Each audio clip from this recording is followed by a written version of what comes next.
Hello guys, welcome back to my channel. তোমরা সবাই কেমন আছো? আশা করছি সবাই খুব ভালো আছো। আমিও ভীষণ ভালো আছি। চলো আজকের ভিডিওটা এখান থেকেই শুরু করা যাক।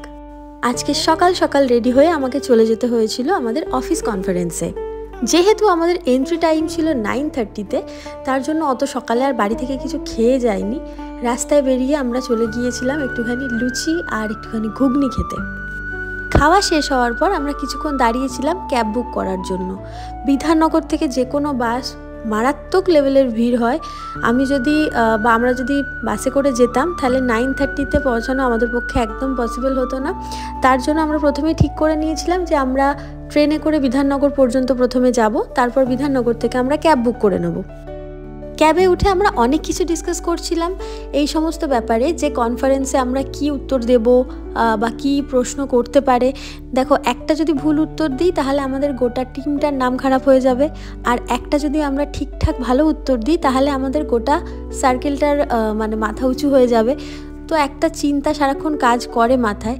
তো ওই চিন্তা নিয়েও আমরা হাসাহাসি করছিলাম, কারণ আলটিমেটলি মজা তো আমাদের করতেই হবে। মজা না করলে তো কোনো কাজই করতে পারবো না। তো এই রকমভাবেই হাসি ঠাট্টা করতে করতে আমরা পৌঁছে গিয়েছিলাম আমাদের গন্তব্যস্থলে। আমাদের কনফারেন্সটা ছিল ফেয়ারফিল্ড বাই ম্যারিয়টে, যেটা ছিল সিবি ব্লকের action area 1C, new town. আমরা তো ভেবেছিলাম যে ক্যাবে করে আসলে আমরা 9:30-তে পৌঁছিয়ে যাব, কিন্তু আমরা সেটা পারিনি। আমরা মোটামুটি ওই 10:15 নাগাদ করে পৌঁছিয়ে গিয়েছিলাম। দেখো, বাঙালির টাইম তো ওনারা ভালো মতো জানতেন যে 9:30 বললে আমরা মোটামুটি ওই 10টা সাড়ে 10টার মধ্যেই সবাই ঢুকবো। কেউ তো অন টাইম ঢুকতে পারবে না, কারণ অনেক দূর দূর থেকে মানুষ এসেছিল। তারপর আমরা আমাদের টেবিলে বসে পড়লাম। কিছুক্ষণ সেশন হওয়ার পর আমাদের একটা ছোট্ট টি ব্রেক দিয়েছিল।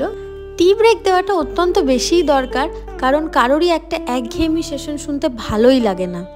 তখন ব্যাপারটা অনেকটা একতরফা হয়ে যায়, যে সামনের মানুষটা শুধু বলেই যাচ্ছে আর আমরা খাতা পেন নিয়ে শুধুমাত্র সেইটুকু জিনিস নোট ডাউন করে নিচ্ছি। ব্রেক টাইম ওভার হওয়ার পর আমাদের একটা কোয়েশ্চেন অ্যান্সার রাউন্ড আসে, যেখানে শুধুমাত্র ডাউট ক্লিয়ারেন্সের জন্যই ওনারা কোয়েশ্চেনগুলো করেন এবং আমরা উত্তর দিই। আর আমরাও চাইলে কিছু প্রশ্ন করতে পারি, ওনারা উত্তর দেবেন।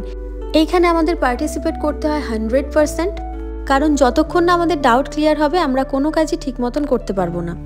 দেখো, উই আর ব্যাক বেঞ্চার্স, তো ফ্রন্ট রোতে বসেই তো আমরা আর ফ্রন্ট বেঞ্চার হয়ে যেতে পারবো না। তার জন্য আমরা ওই বদমাইশিগুলো কন্টিনিউ করছিলাম। ও আমার জন্য টিস্যুতে করে বাইরে থেকে কিছু বিস্কিট এনেছিল, যেটা হচ্ছে যেহেতু ফ্রন্টে বসেছিলাম তার জন্য সবার নজর আমাদের দিকে ছিল। খেতে পারছিলাম না, তাই ও টেবিলের নিচ দিয়ে আমাকে বিস্কিটগুলো দিচ্ছিল আর আমি একটু একটু করে ভেঙে ভেঙে খেতে শুরু করে দিয়েছিলাম। আমরা প্রায় কনফারেন্সের এন্ডে চলে এসেছিলাম, একদম লাস্ট পর্বে। তো দুপুরেও আমাদের লাঞ্চের ব্যবস্থা ছিল, সেটা তখন আর দেখানো হয়নি কারণ একদম শর্ট টাইম ছিল। অফিস কনফারেন্স এন্ডে এবার যেতে হবে আমাদের বাড়ি। দেখো, কনফারেন্স রুম একদম খালি হয়ে গেছে। তো দেখা হচ্ছে আবার নেক্সট ভিডিওতে। ততদিনের জন্য সবাই সুস্থ থেকো, ভালো থেকো, বাই বাই।